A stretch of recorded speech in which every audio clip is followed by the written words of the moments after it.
Okay. So I never know how to start stuff, so I just start. Uh, so I don't really know a whole lot. I know a little. I know a little about some stuff. Uh, or like I know a little, so I can say some stuff that I know and some stuff that I think, and then other people who know more than me can, you know, say where I'm wrong and shit, or talk to me about it. I love to talk to people about it. I would love to be taught more. Um, so I want to be very humble in these videos. I'm gonna say, because I know very little about stuff, but I know a little about stuff. Uh, in terms of not knowing where to start, I'm gonna start. But philosophy. Where does philosophy start? What does that mean? People say, well, it starts with Plato, and you get who was it, Whitehead, who had there's that famous thing about Western philosophy, or maybe just philosophy. He says like philosophy is a series of footnotes to Plato. And yeah, he's kind of right, because everyone who's been doing something they want to call philosophy has been reading Plato and then talking about it. But like, nothing starts with Plato, or like Socrates. Then, like people say, Socrates represents a discontinuity, maybe in the the field of thinking about stuff and talking about what you thought about stuff, uh, which I think is as good a way as any to say what philosophy is. What philosophy is? That's one of the hard questions that people will ask you when you study philosophy. And then, I come up with, over the years, I've come up with a couple answers. And one of them is exactly. That's exactly, that's half of what we do, is trying to figure out what the fuck philosophy is. And so some people spend their whole career just on that. And that's what philosophy is. That's one answer. Where was I?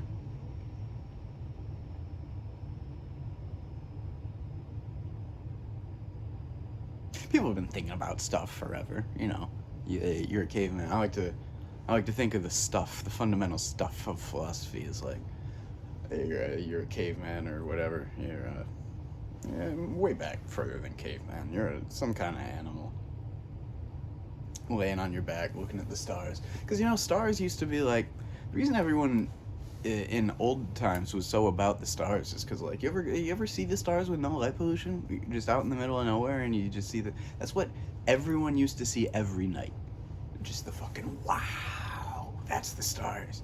So they start and they start keeping track of it, and it's like, oh, that star you kind of used to be over there, and I was like, in the winter it's like that star's there, but in the summer it's over there, and then like they're all like the same, but then some of them like move around, and those are the planets. And they didn't used to know a planet was like, sun, planet, and like debate about like, oh, that's Pluto, like does it count as a planet and stuff. Planet just meant the stars that move around, because not a whole lot of them do that. The other ones are the fixed stars, we say, because they stuck on the celestial sphere. You're not going to see them move around. You can just think of the whole thing that's not the planets as just a big sphere that goes around us, or we spin around in it, or however you want to say.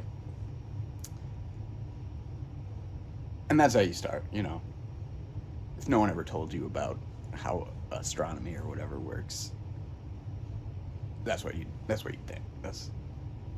It's what it is, kind of. Where was I? Yeah, just laying on your back, looking at the stars, just fucking wow. That's the fundamental stuff of philosophy. It's like, what the fuck, man? Trying to figure out, like, is there a sphere out there? Why are there little dots moving around? Who am I? What am I? To that, what is that?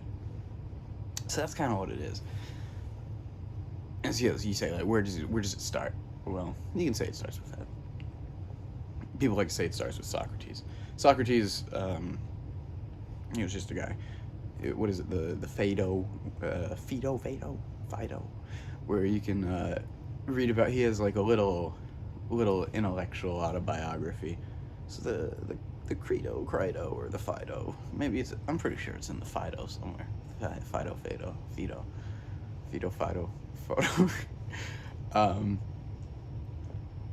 Yeah, it gives a little like intellectual autobiography where it says like, when I was a boy, I was very into the physical philosophy of Anaxagoras, the Clazomenian.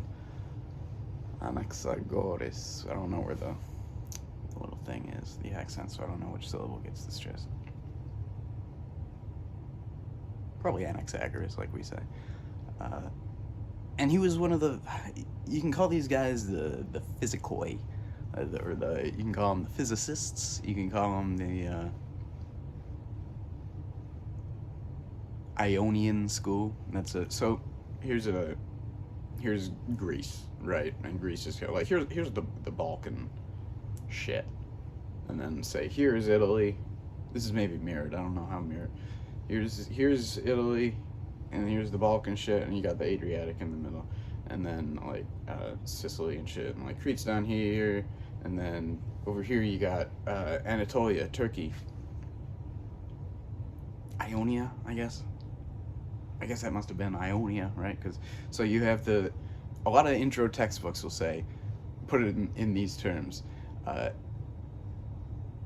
The beginnings of philosophy was like, okay, here's Greece, and then you have the Ionian school over here, and it's because like all of this was Greek back then. Greece was like so successful, and like don't even get me started on like the Minoans and Mycenaeans and the Greek Dark Ages, and then they come back with, they get some new writing out of fucking somewhere. They got the Phoenicians who were like old Jews kind of.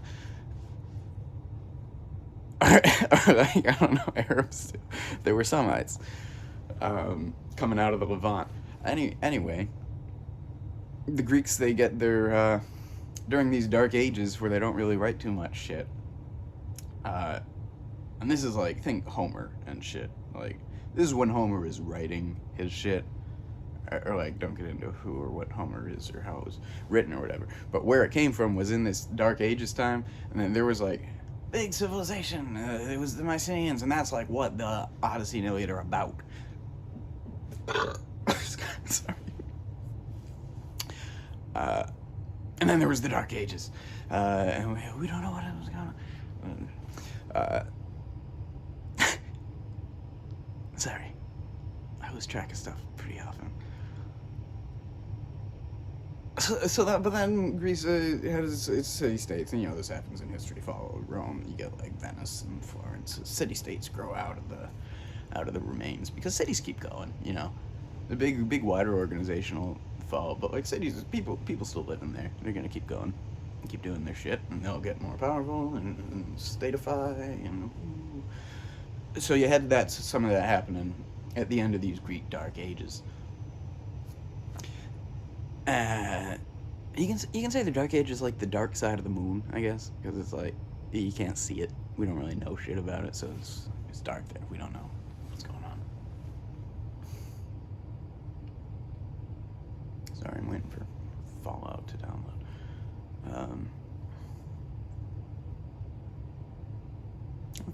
Where was I?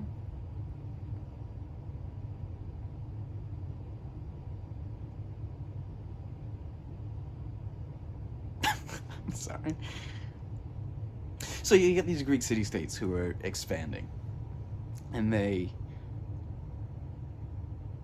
next time I'll talk about the Semitic civilization way back before like the Uruk period and all, because like the Greeks will talk about the Syrians and shit, and it's like they were like the smart, they were real civilization way first, way before. Like the Minoans, who were the way back in Greece before the Mycenaean fucking shit. You got the Minoans on Crete, Minos, Minotaur. You know them.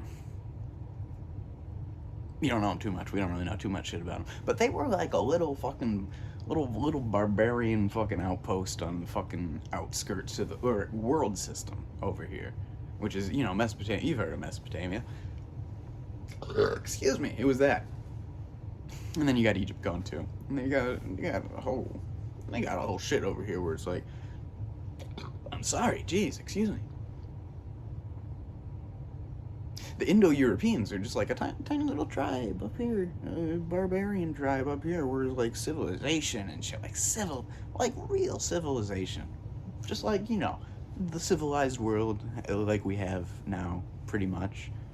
Like these are people, these are city dwellers. These are just people who live in a city together. You know what that's like. And then you got fucking the little tribe of Proto-Indo-Europeans who eventually spread out and become pretty much most of all of Europe these days, including the Greeks, maybe not the Minoans. There's just a little bullshit on the outskirts, and even the Minoans too. It's like it's a world system, right? There's trade, and like people know about other stuff in the world. Like you can't fly there. You don't have a buddy there. You can probably write letters to your buddies over there. I don't know how you'd get buddies over there. You can move around and shit.